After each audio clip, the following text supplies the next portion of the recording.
அல்லாஹ் ரப்புல் ஆலமீன் குர்ஆனிலே சொல்கிறான், அடியார்கள் மீது அல்லாஹ் வெளிப்படையாகவும் மறைமுகமாகவும் அவனுடைய அருளை பூரணமாக்கி இருக்கிறான். வெளிப்படையான அருள் எண்ணி முடிக்க முடியாது.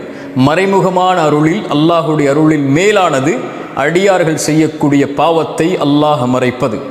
நம்முடைய கண்ணியமெல்லாம் அல்லாஹ் நம்முடைய பாவத்தின் மேல் போட்டிருக்கக்கூடிய திரைக்கு தான். அந்த திரையை அகற்றினால் நம் பாவங்கள் வெளிப்பட்டால் நாம் யார்? இப்னு கையம் ரஹிமஹுல்லா அதனால் தான் அழகாக சொன்னார்கள், அல்லாஹ் ஒரு அடியான் முதலில் பாவம் செய்தால் அல்லாஹ் அதை மறைக்கிறான். அது அல்லாஹ் அந்த அடியான் மீது வைத்திருக்கக்கூடிய அன்பது. அல்லாஹ் அதை மறைக்கிறான், யாருடைய கண்களுக்கு முன்னாலும் தெரியாமல். பிறகு அல்லாஹ் அவனை அழைக்கிறான் பாவ மன்னிப்பின் பக்கம். பிறகு அவன் மன்னிப்பை கேட்டால் அல்லாஹ் மன்னிக்கிறான். அதற்கு பிறகு அல்லாஹ் அவனை நேசிக்கிறான். சுப்ஹானல்லாஹ். அல்லாஹ் ரப்புல் ஆலமீனுக்கு கோபத்தை தரக்கூடிய செயல் எது தெரியுமா? ரசூலுல்லாஹி ஸல்லல்லாஹு அலைஹி வஸல்லம் சொன்னார்கள், எல்லோர்களையும் அல்லாஹ் மன்னிக்கிறான், இவர்களை தவிர. இவர்கள் யார்?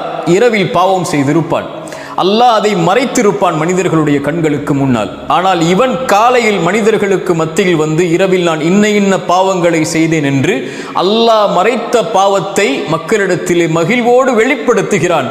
இப்படி செயலை செய்யக்கூடியவனை, இங்கு பாவங்களை வெளிப்படுத்துவதை அல்ல ரசூலுல்லாஹ் சொல்ல வருவது, அல்லாஹ் அவனுடைய அருளால் மறைக்கிறான், ஆனால் இந்த அடியான் அதை வெளிப்படுத்துகிறான்.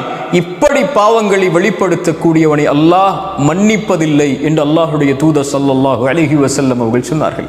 அல்லாஹ் அடியார்கள் செய்யக்கூடிய பாவங்களை மறைப்பதை அல்லாஹ் விரும்புகிறான். இதை எப்படி விவரிப்பது இந்த நிமிடத்தில்?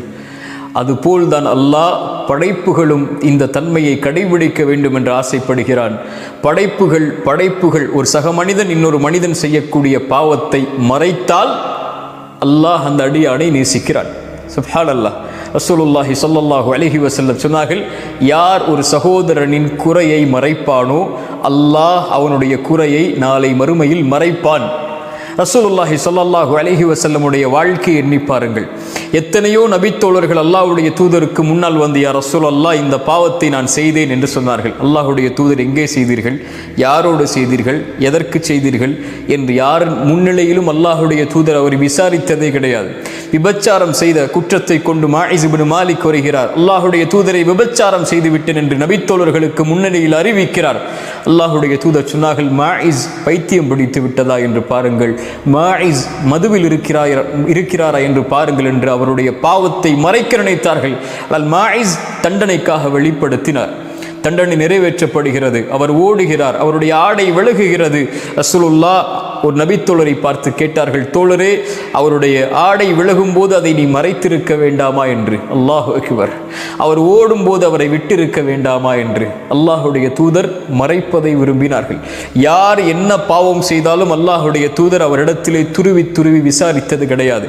அவர்களாக வெளியே வந்து பாவ மன்னிப்பை கேட்டு பாவத்திற்குரிய தண்டனையை சாட்சியோடு நிரூபித்தால் மட்டும்தான் அல்லாஹுடைய தூதர் தண்டனையை கொடுப்பார்கள். இல்லை என்றால் அல்லாஹ் உன்னை மன்னிப்பான், சென்று விடு என்று அனுப்பிவிடுவார்கள்.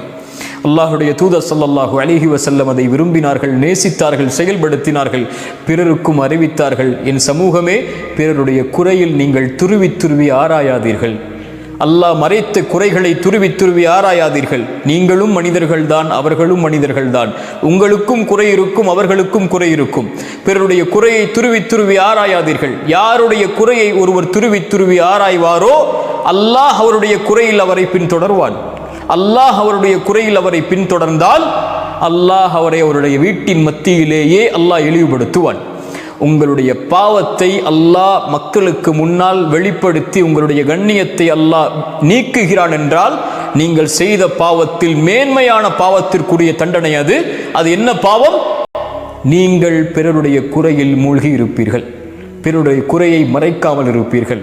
இந்த பாவத்தை செய்பவனை அல்லாஹ் அவனுடைய குறையை வெளிப்படுத்துவான். யார் ஒருவர் பிறருடைய மானத்தை பாதுகாத்து அவருடைய குறையை மறைப்பாரோ அல்லாஹ் அவருடைய குறையை மறைப்பான். ஏன்? ஒரு முஃமினுடைய மானம், ஒரு முஃமினுடைய கண்ணியம் இந்த உலகத்தில் இருக்கக்கூடிய அனைத்தை விடவும் பெரியது. கஅபாவை